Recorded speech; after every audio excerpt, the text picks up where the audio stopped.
What's happening, everybody? My name is Mimi Saltisic, and welcome to EcoSocialism Los Angeles 2013. We wanted to thank each one of you for making the effort to participate today, and everyone deserves a round of applause, so let's hear it. Give it up.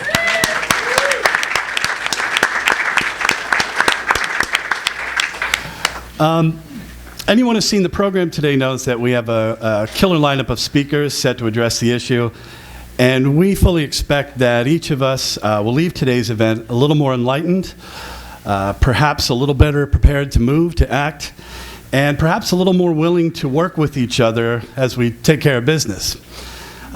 Because while the focus of today's event is eco-socialism, there's another motivation at play here.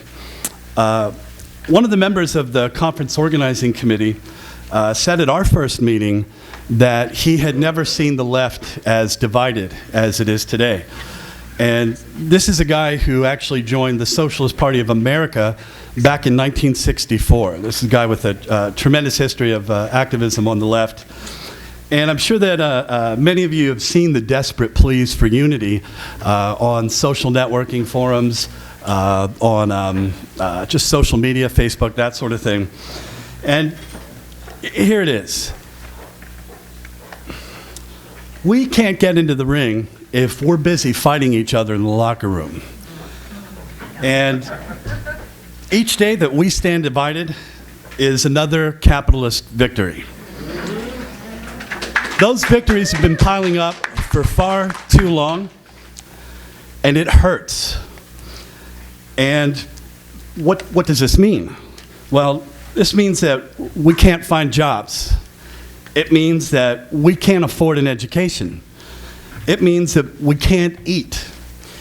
And it means that we have been evicted from our beautiful home, this planet. So, what can we do? We can coordinate, we can organize, we can cooperate, and we can enjoy each other as we do it. This doesn't mean that we have to sacrifice our identities, our histories, our traditions, our programs. But it does mean that we can light a match and watch those sectarian walls burn. And if today is any indication, I think that as those walls burn, we'll find comrades standing on the other side of those walls, ready to join us in our battle against capitalism. I'm a member of the Socialist Party USA, and I'll say that it's because of the others in this organizing committee who have opened their arms and opened their hearts to me that I now have new allies and new friends as I make my way. We can only ask that you all consider doing the same with another. Once again, I wanted to thank everybody, and I'm now going to turn this over to somebody who inspires me, somebody who I feel truly embodies the spirit of what this conference is all about, and somebody who I think, for me, sets an example of what left unity looks like. So if everybody could give a round of applause for Sarah Mason.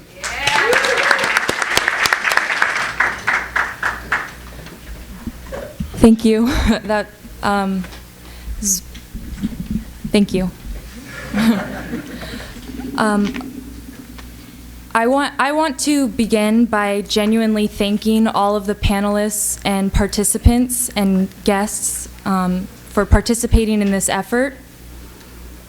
I feel honored to be a part of this movement, a movement that openly aspires to fundamentally transform the way in which we relate to one another, but also the way in which we relate to the planet. The enormity of the task before us is daunting. Climate change is no longer a prediction about the future. Climate change is now. Climate change is happening now.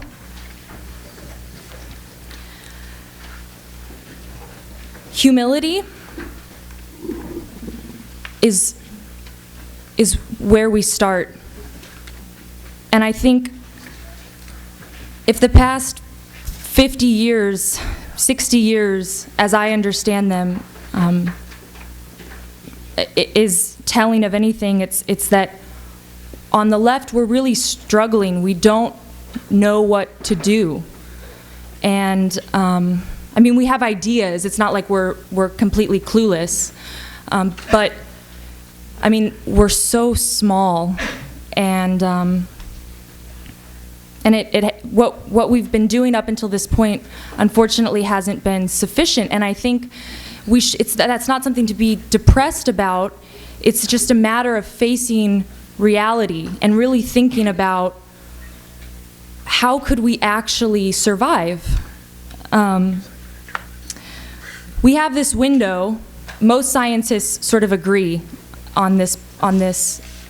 We have a window of about 10 to 50 years, depending on what scientist. But that's, I mean, overall, that's the window. We have that amount of time to save this strange and painful and beautiful human existence. And we should figure out how to do that. And that's what this conference is about. So, thank you.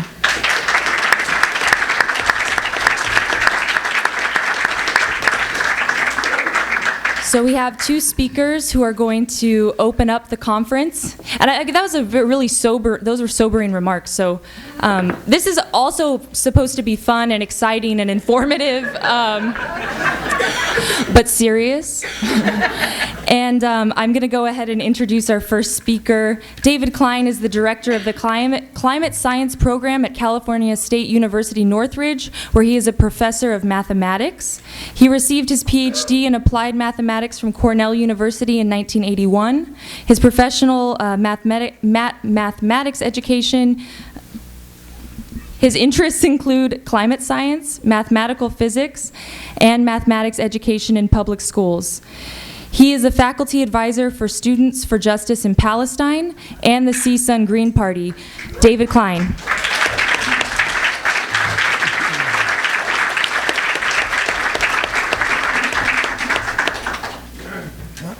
Well, thank you very much. It's an honor to speak here. I'm going to talk about some of the climate predictions for Los Angeles, for California, for the nation, and for the world. And I'm going to end with what I consider to be the most striking illustration of why the climate crisis cannot be solved within the framework of capitalism. So let me begin by pointing out the disparity between public opinion on the one hand and the climate science community on the other. So there was a Gallup poll conducted last spring, 2013, which found that 43% of adults do not think that global warming is caused by human activities. 64% believe that global warming will not pose a serious threat in their lifetimes. That's nearly 2/3. And 1/3 of Americans say that most scientists think global warming is not occurring or that they are unsure. So what do the scientists think? Well, virtually every major scientific organization in the world has issued strongly worded statements to the public to the effect that the world is getting warmer and it's due primarily to human activity. These include the Intergovernmental Panel on Climate Change, the IPCC, which represents 4,000 scientists from 150 countries.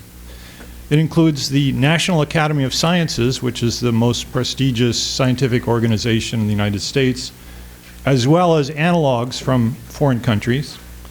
It includes the American Geophysical Union for the Society for Meteorologists and Climate Scientists, as well as the American Physical Society, the Academic Society for Physicists. The fact that carbon dioxide acts as a greenhouse gas is not even remotely contentious within the scientific community. The physics of this process has been well established for more than 100 years. Carbon dioxide is the main driver of global warming through the greenhouse effect and through feedback mechanisms, which include increased evaporation, putting water vapor into the air, which is also a greenhouse gas, the melting of sea ice and snow and glaciers, which reduces the albedo effect of the Earth, the ability of the Earth to reflect the solar radiation back into space. And ominously, potentially catastrophic melting of the permafrost, which would release an even more powerful greenhouse gas, methane, in large quantities. The result of global warming is hotter climates, especially inland on the continents, extreme weather events, including droughts, floods, superstorms, which we are now witnessing in Colorado and Mexico. And less commented on, perhaps, is that about half of the carbon dioxide that we emit into the atmosphere is absorbed by the ocean, where it undergoes a chemical reaction with water to form something called carbonic acid, which dissolves not only coral reefs, but also phytoplankton, which have a calcium carbonate structure. And that's a very serious effect. Well, let me turn now to some climate predictions, starting with Los Angeles. About a year ago, the UCLA Center for Climate Change Solutions conducted a study which involved running 25 global warming models on a supercomputer for 6 months to predict the following. They found that by mid-century, the number of days with temperatures above 95 degrees in downtown Los Angeles will triple, while in the lucky San Fernando Valley, the number of those hot days will quadruple. They found further that the hottest of those days will break all previous records, and it's sobering to recall one in particular. In 2006, the thermometer reached 119 degrees in Woodland Hills. Such events will be more common. Turning to California, this past summer, the California Environmental Protection Agency released its 2013 report, which warns of rising temperatures, acidification of coastal waters, decreased snow melt, migration of plants and animals to higher elevations, and wildfires. The report said that, and I quote, "The size, severity, duration, and frequency of wildfires are greatly influenced by the climate." And it went on to report that the annual acreage burned since 2000 is almost twice that for the 1950 to 2000 period.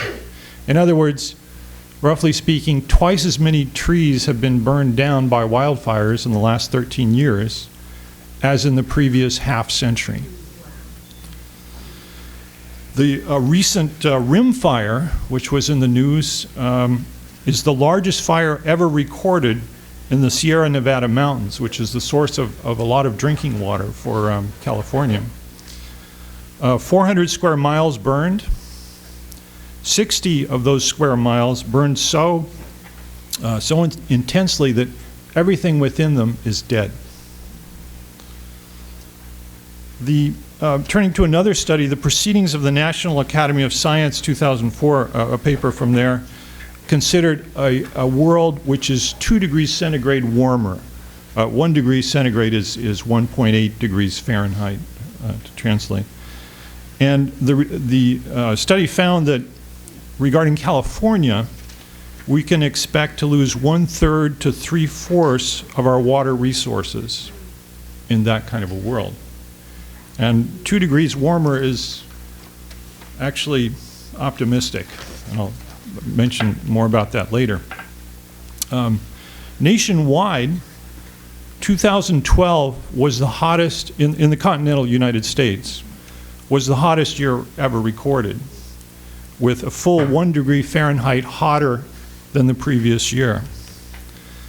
The predictions for the United States include desertification of the American Southwest, including California.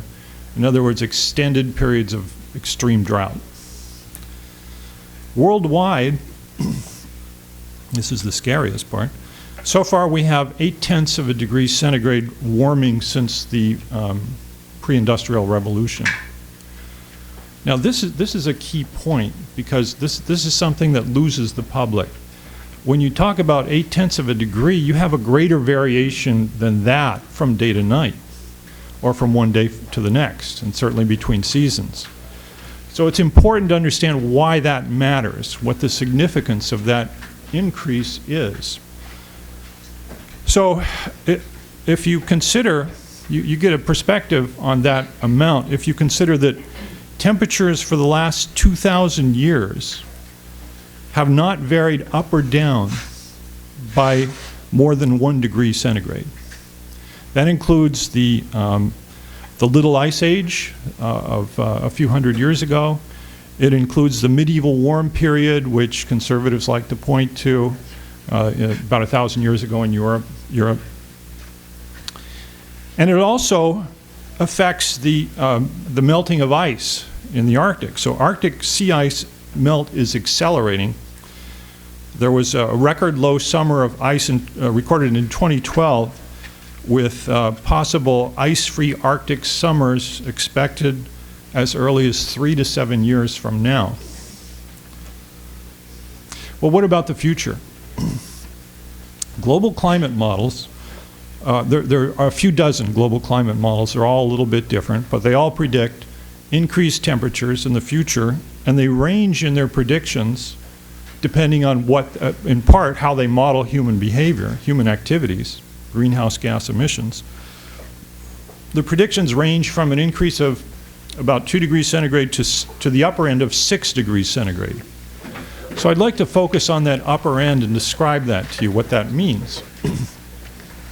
So 6 degrees centigrade warmer world is an 11 degree Fahrenheit warmer world on average. How bad is this? Well, to understand how bad that is, let me go in the opposite direction for a moment and look at the past. So 20 or 21,000 years ago, the Earth was in an ice age. 20,000 years ago, New York City was 1 mile underneath the ice. So if you were in New York City 20,000 years ago and you were standing there and looking up, you would see ice for 1 mile above your head. Now, how much colder do you think the world was on average then as compared to now? Well, the answer is 5 or 6 degrees centigrade. In other words, the difference between the world in which New York City is 1 mile under the ice and now is the same difference as now and the end of the century if the 6 degrees centigrade limit is reached. We're talking about a different planet, and we're talking about an extinction level event. So the international goal, in recognition of the dangers, the governments do respond a little bit. They want to protect their investments, after all. There's a sort of a general agreement with no enforcement that the world should attempt to stay below a 2 degrees centigrade temperature rise. So let me focus on that lower end. How bad will 2 degrees hotter in the world be? Well, a 2 degrees centigrade temperature rise, according to a 2004 Nature article, which is widely cited, will, according to that article, cause the extinction of over 1/3 of all species. That's over 1 million species will become extinct in a 2 degree warmer world. NASA scientist James Hansen, who's one of the leading climatologists in the world, said, and I'll quote, "The target that has been talked about in international negotiations for 2 degrees of warming is actually a prescription for long-term disaster. We are facing a planetary emergency. If we approach 2 degrees centigrade, we will have started a process that is out of humanity's control." So how do we stay below 2 degrees centigrade? Well, there have been some calculations, some studies done, starting in, by some German researchers in 2009 and developed further since then. So I'm going to use very approximate numbers, and I'm going to not consider all the nuances, which are considerable. There's probabilities involved and so on, but let me just try to put it in the clearest, simplest terms I can, with the caveat that my numbers are approximate. We have a carbon budget of 600 billion tons of carbon dioxide that we can put in the air and with some probability stay below 2 degrees of warming. So we have that much leeway, about 600 billion tons of CO2. What are we doing now? Now we're generating about 35 billion tons of carbon dioxide per year, and on that basis we can expect to reach the 2 degrees centigrade limit by 2040 or sooner. In other words, when today's preschoolers graduate from high school. So it turns out that technologically and scientifically, this problem can be solved with today's technology. There have been a number of studies in engineering, credible studies, that indicate that the world and the United States as a whole has the technological capability to run on 100% renewable energy that's non-nuclear. So these researchers include Mark Jacobson, head of the environmental engineering at Stanford University. There was a recent study from the University of Delaware which reached the same conclusions. There have been a number of other studies like that. It's not to say there aren't engineering difficulties, engineering problems in doing it, but it is possible. So what stops us from solving the problem? Why is this hard to solve? And what does this have to do with capitalism? So this is really what I consider the highlight of my talk, what I'm going to say now. And that is that there was a report, there's an organization called the Carbon Tracker Initiative. It's a group of London financial analysts that report on climate change to corporations and investors. And they issued a report in 2011, and just a few days ago in 2013 they updated it. And so here's the story. There are about 2.8 trillion tons of carbon dioxide in the form of fuels underground in known reserves. That includes petroleum, natural gas, and coal. And that is owned, and it contributes to the stock value of Wall Street corporations. So if you go back to the carbon budget that I mentioned a minute ago, that we can put another 600 billion tons of carbon dioxide in the air at most, give or take, and stay below the 2 degrees centigrade limit, that means that there's 5 times as much carbon underground as we can afford to burn. But the stock values of Wall Street depend on that carbon and on the potential burning of it. How much does it depend? It depends $27 trillion worth. So the known reserves, unburned, are worth approximately $27 trillion. To stay below our 2 degree centigrade limit, they would have to leave 80% of that underground untouched.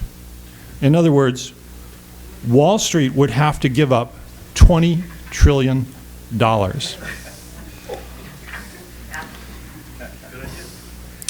What is the response of business? Well, the 2013 report the 2013 Carbon Tracker report was quite forthright about this. They said that the top 200 oil and gas and mining companies spent $674 billion last year in search of more carbon under the earth, fracking, drilling in the Arctic, the XL pipeline, and new ways of extracting it. Wrecking the planet is Wall Street's business model. It's what capitalism does. So this brings us to what I consider the ultimate Darwinian IQ test. The one problem, the one question on the test is multiple choice. Choose A or B. A is capitalism, B is the planet. Thank you for your attention. I'd like to introduce our next speaker. Our next speaker is Lisa Lubow. Lisa's a historian. She is a UCLA Ph.D. She has worked as a professor, researcher, writer, editor, and Lisa teaches at Glendale College. She's a lifetime activist in many social justice movements. She speaks regularly at political events and on KPFK, and most recently she has worked in the Glendale Peace Vigil, Congress of Vigils, LA County Fed, and Studies for Global Justice, which is a collective that coordinates study sessions on 21st century capitalism. In SGJ, she helped create a course, Converging Storms, Crises of Energy, Capitalism, Environment, involving hundreds of activists in 2006, 2008, 9, and 10. She's also a founding member of the Converging Storms Action Network, which is an alliance of activists from diverse arenas whose approach to progressive change centrally addresses the intersecting crises of energy, capitalism, and the environment. So let's give Lisa a round of applause.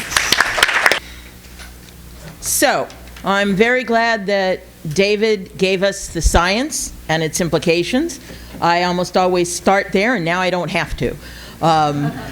The thing that I want to talk about is, given this science, given these realities, how are we going to look at the problem? What are we going to do about it? What I call methodology. How many of you here, I can't do it just talking at you, how many of you here have been involved in climate change, the struggle around climate change? How many of you here have been involved in issues of energy? How about food justice? Okay. How about labor? Okay. Healthcare. War. How many of you have been involved in all of those things? Okay. Fewer hands, right? Some here in this, some here in that. The slogan that this conference and the predecessors to this conference have put forward, that actually originated in 2009 in Copenhagen, is system change, not climate change. But what does that mean, system change? What's a system? That's a system. That's one system. It's a method of organization. Good. So the first thing that I'd like to set up here is that a system is when you have a system of organization, a set of organizations in which all the parts are interactive, are interconnected, are interdependent, they impact each other, but together they also represent some kind of a whole, right? And we can talk about your nervous system, your blood system, your bone system, but even those subsystems are part of a whole system that runs your body, because if your nervous system goes or your blood system goes, your whole body's going to go. So the fact of the matter is that the system itself helps the parts maintain themselves, and the parts help the system as a whole maintain itself. Change, therefore, is significant, right? Too much change in any one part can cause the entire system to be in jeopardy. You might also look at the other side, which is our ability to fundamentally change any one part might require getting rid of the system. Right? Systems are not just physical, they're also social systems. Same bit. We have different parts. We have an economy. Who does what work, and how are the products of work distributed? We have politics. Who makes decisions? How is power distributed? We have social relationships. How is status assigned, and how is order maintained, if indeed we're interested in order? Most systems are. Once again, and you've got law, and you've got family relations, and you've got ideology and culture. You've got all these different parts. Once again, they interact, they support each other, and they allow for the perpetuation of the whole. As you all answered correctly, our current system is capitalism. Now, you put two people in a room, they're going to argue about exactly what capitalism is, but there's a core definition at the root that doesn't change. It is a hierarchical, competitive market economy, centrally organized around private profit, private property, and maximizing private profit. Different situations, different times, there are variations in different aspects, but that stays the same. And that means that all the parts of capitalism work together to maintain that, to keep that going. So what are the implications of keeping this system concept in mind? There's a tendency. Look at the workshops for this conference, and I don't mean that critically. Look at the movements that are out there. Look at the history.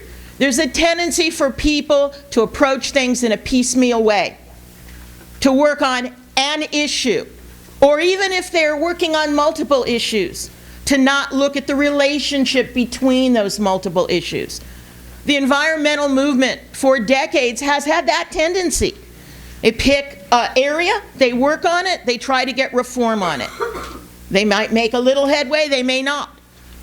Because in part, what about the rest? The system that supports and reinforces that part.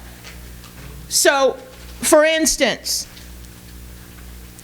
you might have people saying biofuels are a good thing. Let's turn to corn and sugar and grow our fuel. So you advocate it. But growing biofuels can, in the current system, increase industrial agriculture and actually increase climate change, the greenhouse gases going into the atmosphere. And cutting down the forests eliminates the carbon sinks, the things that pull carbon out of the atmosphere, the CO2 out of the atmosphere, which also can then increase the greenhouse effect. It also would take all the land in the United States and another quarter of the United States, it doesn't exist, but the US tries for it, to keep all the cars on the road for a year with no room for food or homes or anything else.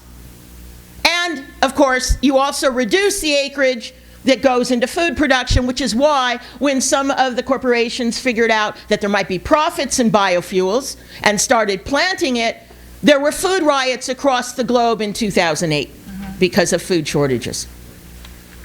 Climate is connected to energy, is connected to food, is connected to forests, is connected to the biosphere, is connected to climate change.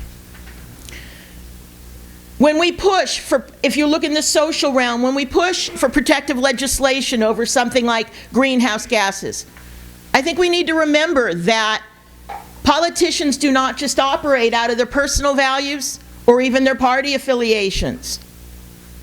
They're part of a capitalist system. It's their job to represent it, to protect it, to promote it. That's what they do. It's not that the big bad corporations have been evil and conspired and corrupted our wonderful, otherwise wonderful government. I'm a historian. I do early American history. I can tell you, they sat down, those founding fathers, and said, how can we promote the growth of our expanding capitalist empire? So let's write this Constitution and create the political and economic institutions that will work together to grow it. The parts of the capitalist system represent a whole. You can't separate politics and economics. They work together. So if we don't consider systemic relations, we not only may not solve the problem, we could even make it worse. So one of the first building blocks that I would like to suggest that you think about as you go through this conference from workshop to workshop, and as we go out into the, I hope, continuing escalating struggle around climate change and a whole bunch of other stuff, that you keep in mind what I like to call system think. System think. My high school biology book called it the web of life. I always remembered that. Karl Marx called it dialectics, for those of you who are looking for new ways to learn and read. I call it interconnectedness. But the point is, rather than taking a piecemeal approach, we need to analyze all the various interconnected, interdependent, changing, dynamic parts of a system. And we need at all times to be aware of the ecological system in all its parts, the social system in all its parts, and the relationship between the two, because they also are joined together in a global system.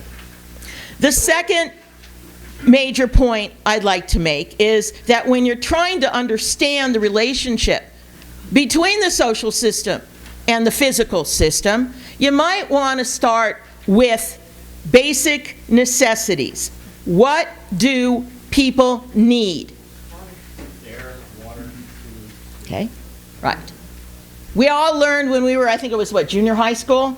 You know, food, water, shelter are the clothing that keeps us protected from the elements.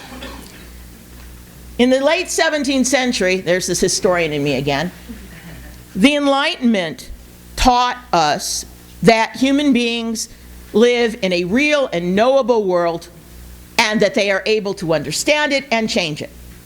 Very important part of why you're all here, because if you didn't believe that, you wouldn't even be here. Right? All of you accept that premise as activists. Unfortunately, many of us as activists forget that we are also subject to the laws of that universe. That just because you can do stuff doesn't mean you can do anything.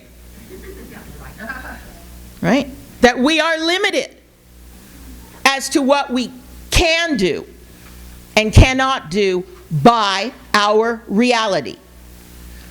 Basic needs. Food, water, shelter. There's two others there that aren't usually in that string, although they're related and somewhat implied. First, a viable biosphere. Okay? If we don't have air, we're dead. If we don't have fresh water, we're dead. To live, we have to sustain society, we must preserve a sustainable ecosphere, biosphere, or there is no life. But human society has already devastated a great deal of that biosphere, especially in this era of capitalism, which we're going to learn a whole lot about during this workshop, this conference, I hope. But the result is that one of those basic needs, biosphere, is now seriously compromised, dangerously compromised, not just in terms of climate change, resource depletion, toxification, species declension, and the balance of all the parts. I believe in 2005, and I haven't looked at this number recently, maybe David knows, something like a quarter of the amphibians were in danger of extinction on the planet.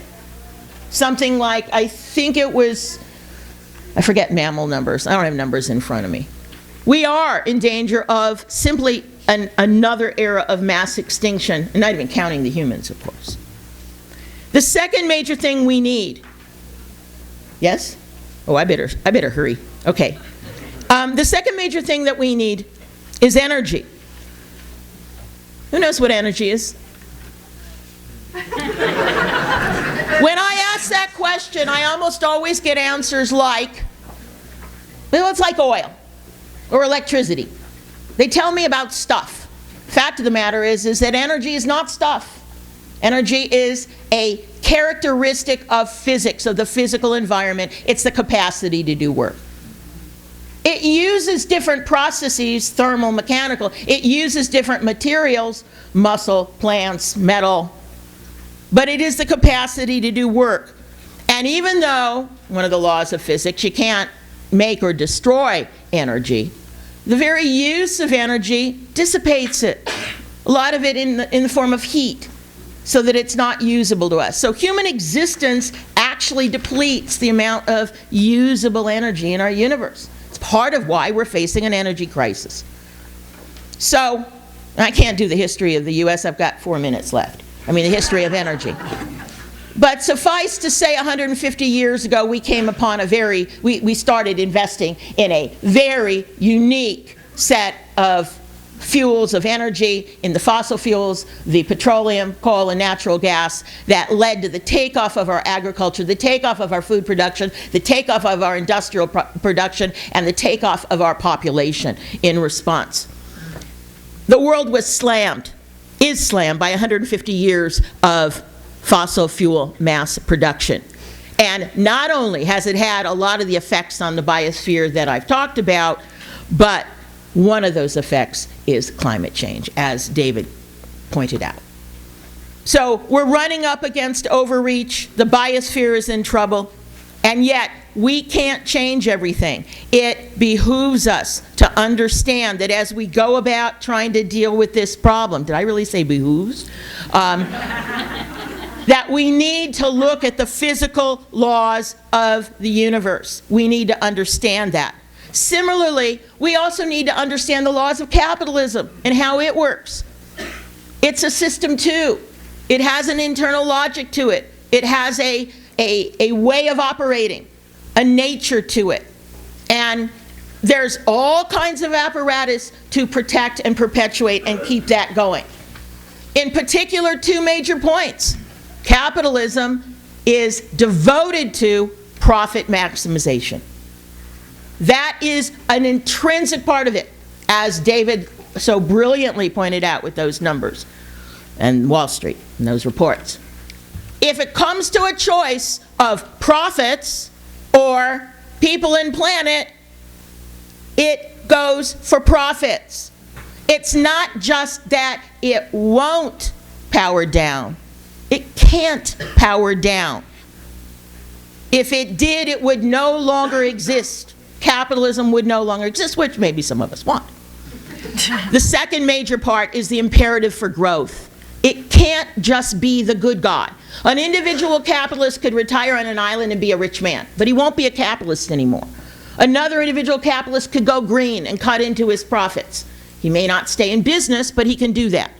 But systemically as a whole, capitalism must continually be taking resources out of the ground, turning them into products, and selling them for a profit.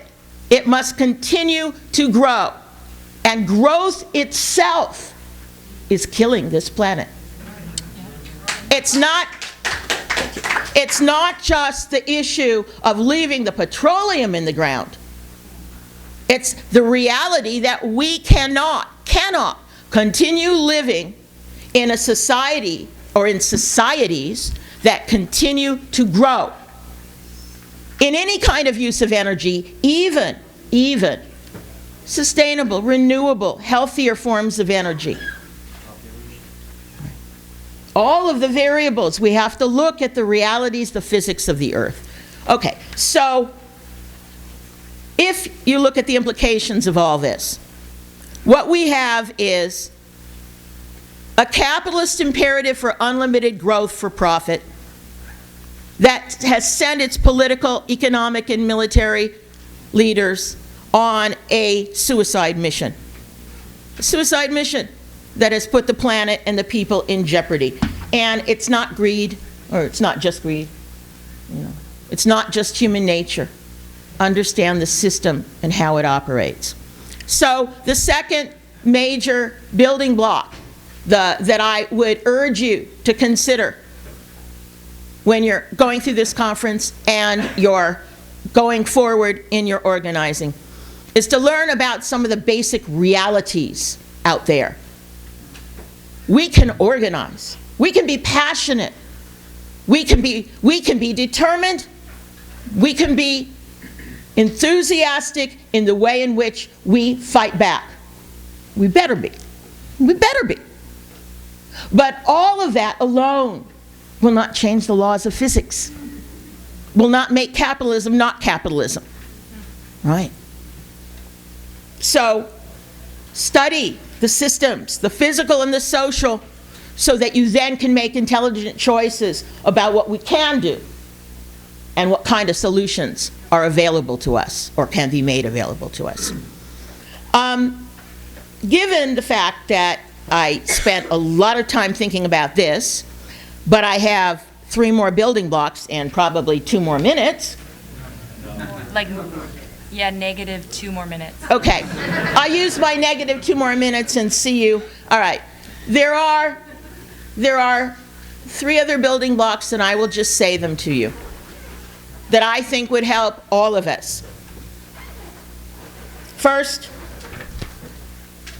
2 parts of it, we have no time.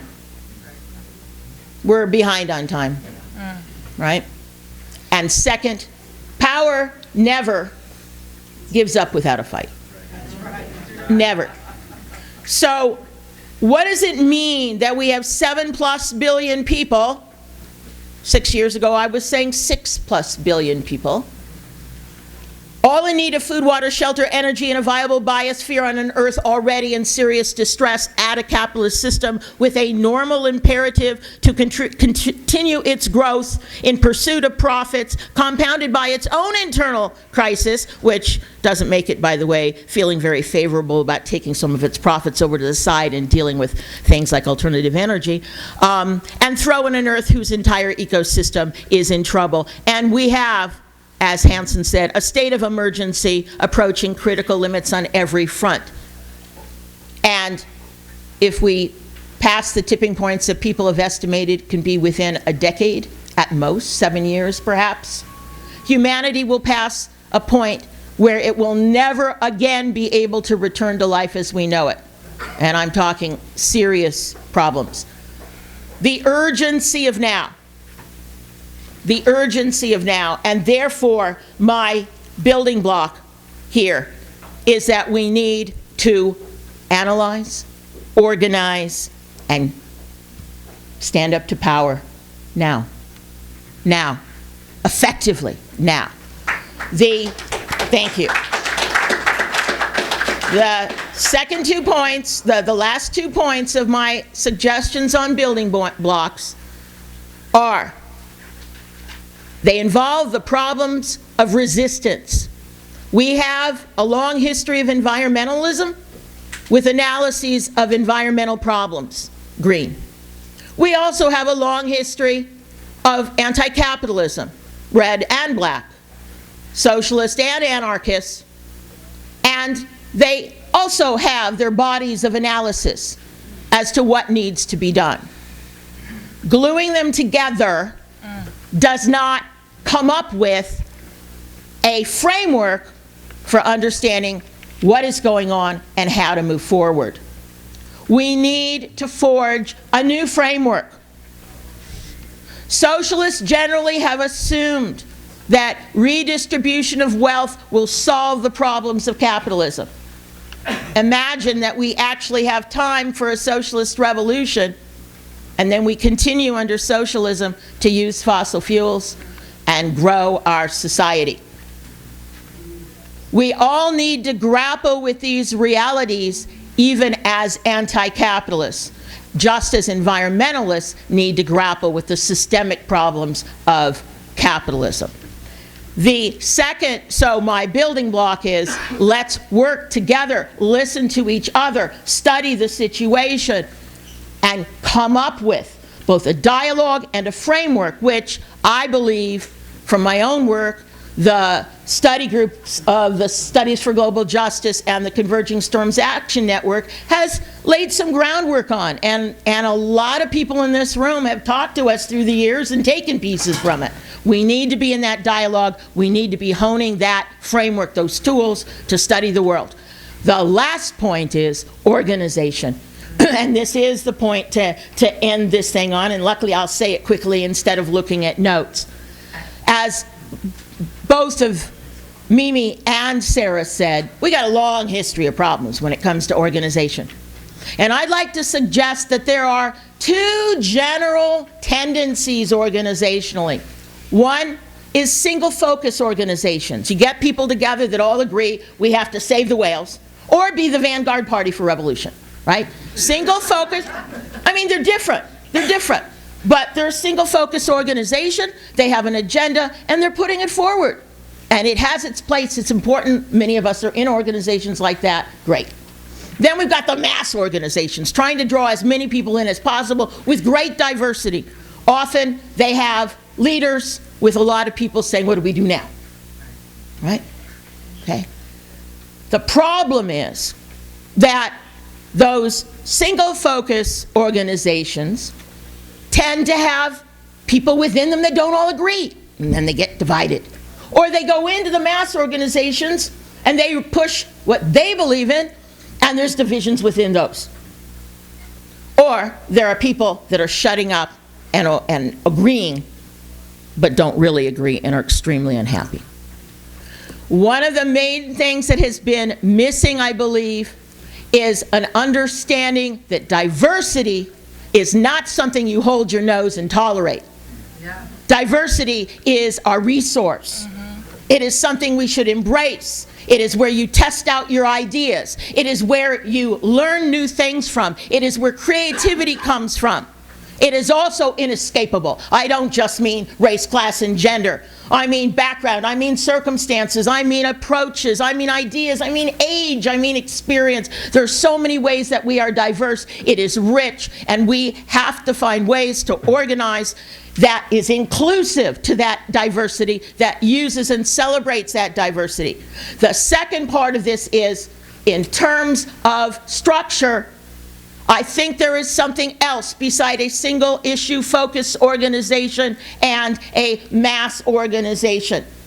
I think that there are alliances, strategic alliances that can be created. I don't think we should ask groups to hang up who they are outside the door, because they're very legitimate causes they're involved in building. I don't want them coming in and raiding. I don't want them bullying other people into agreeing with them. But I do think we should be able to find where we agree, to talk together, find where we agree, and work together. And where we don't agree, we should be able to keep talking. And that loose-knit, loose-jointed strategic alliances can couple and recouple, couple and uncouple around the things that they do agree on. And where they don't, they'll say, hey, have a good time. I really don't agree with you on this. I'll see you on the next round. And then on some other issue, it recouples and others come together. Those are my thoughts about organizing. But there's a lot of diversity in this room, and I know a lot of you. And I know that we aren't all going to agree on everything. But we should go into this conference ready to get to know each other, to listen to each other, to learn from each other, to question our own thinking, and to do what I consider the fundamental building block of any organizing. And that's build and deepen your political relationships, right?